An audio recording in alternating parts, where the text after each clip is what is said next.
la dignité, le respect de la parole. Parce que nous estimons que nous n'avons pas la même morale que les autres. Entre le riche et le pauvre, il n'y a pas la même morale. La Bible, le Coran, ne peut pas servir de la même manière celui qui exploite le peuple et celui qui est exploité. Il faudrait alors qu'il y ait 2 éditions de la Bible et 2 éditions du Coran.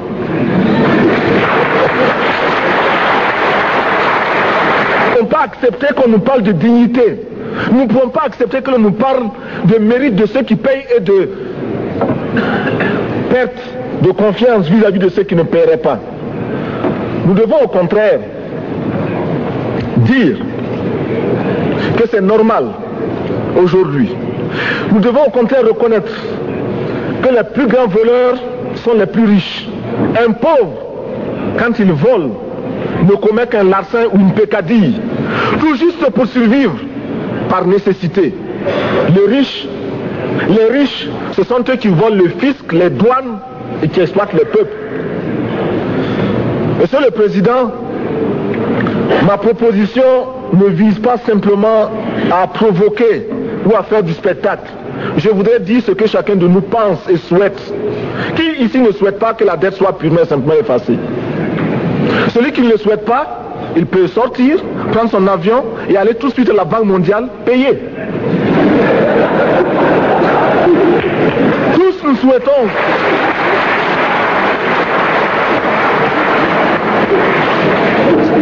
ma proposition n'est pas non plus, je ne voudrais pas que l'on prenne la proposition du Burkina Faso comme celle qui viendrait de la part de jeunes sans maturité, sans expérience. Je ne voudrais pas non plus que l'on pense qu'il n'y a que les révolutionnaires à parler de cette façon. Je voudrais que l'on admette que c'est simplement l'objectivité et l'obligation. Et je peux citer dans les exemples de ceux qui ont dit de ne pas payer la dette, des révolutionnaires comme des non-révolutionnaires, des jeunes comme des vieux. Je citerai par exemple, Fidel Castro a déjà dit de ne pas payer. Il n'a pas mon âge, même s'il est révolutionnaire. Mais je pourrais citer également François Mitterrand, qui a dit que les pays africains ne peuvent pas payer, les pays pauvres ne peuvent pas. Je pourrais citer Madame le Premier ministre. Je ne connais pas son âge et je m'en voudrais de le lui demander. Mais c'est un exemple. Je voudrais citer également le président Félix Houphouët-Boigny. Il n'a pas mon âge. Cependant, il a déclaré officiellement, publiquement, qu'au moins pour ce qui concerne son pays, la Côte d'Ivoire ne peut pas payer. Or, la Côte d'Ivoire est classée parmi les pays les plus aisés d'Afrique, au moins d'Afrique francophone.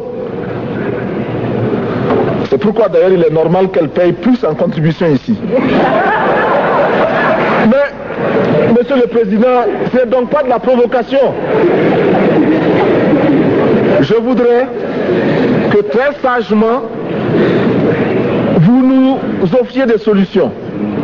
Je voudrais que notre conférence adopte la nécessité de dire clairement que nous ne pouvons pas payer la dette. Non pas dans un esprit belliqueux, belliciste.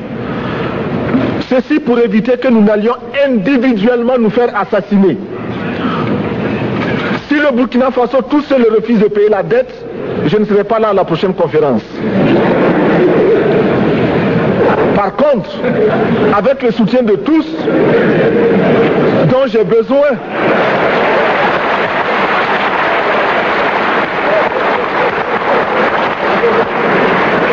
avec le soutien de tous, nous pourrons éviter de payer. Et en évitant de payer, nous pourrons à notre développement.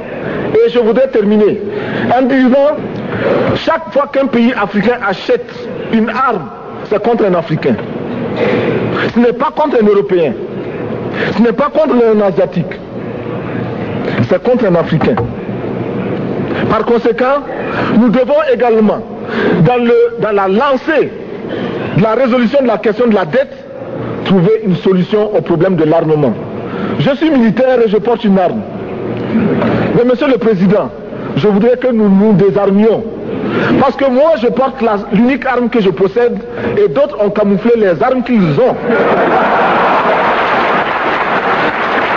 Alors,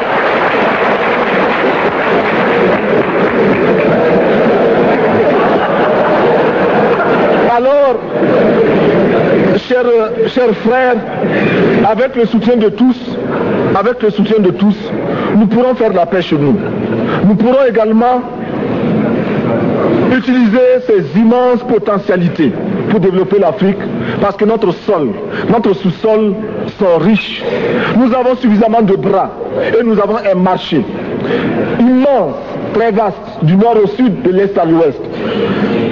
Nous avons suffisamment de capacités intellectuelles pour créer, ou tout au moins prendre la technologie et la science partout où nous pourrons les trouver. Monsieur le Président, faisons en sorte que nous mettions au point ce front uni d'Addis Abeba contre la dette. Faisons en sorte que ce soit à partir d'Addis Abeba que nous décidions de limiter la course aux armements entre pays faibles et pauvres. Les gourdins et les coutelas que nous achetons sont inutiles. Faisons en sorte également que le marché africain soit le marché des Africains. Produire en Afrique, transformer en Afrique et consommer en Afrique. Produisons ce dont nous avons besoin et consommons ce que nous produisons au lieu d'importer. Le Burkina Faso est venu vous exposer ici la cotonnade produite au Burkina Faso, tissée au Burkina Faso, cousue au Burkina Faso pour habiller les Burkinabés. Ma délégation et moi-même, nous sommes habillés par nos tisserands, nos paysans. Il n'y a pas un seul fil qui vienne de l'Europe ou de l'Amérique. Je ne fais pas un défilé de mode, mais je voudrais simplement dire que nous devons accepter de vivre africain. C'est la seule façon de vivre libre et de vivre digne. Je vous remercie, Monsieur le Président. La patrie ou la mort, nous vaincrons.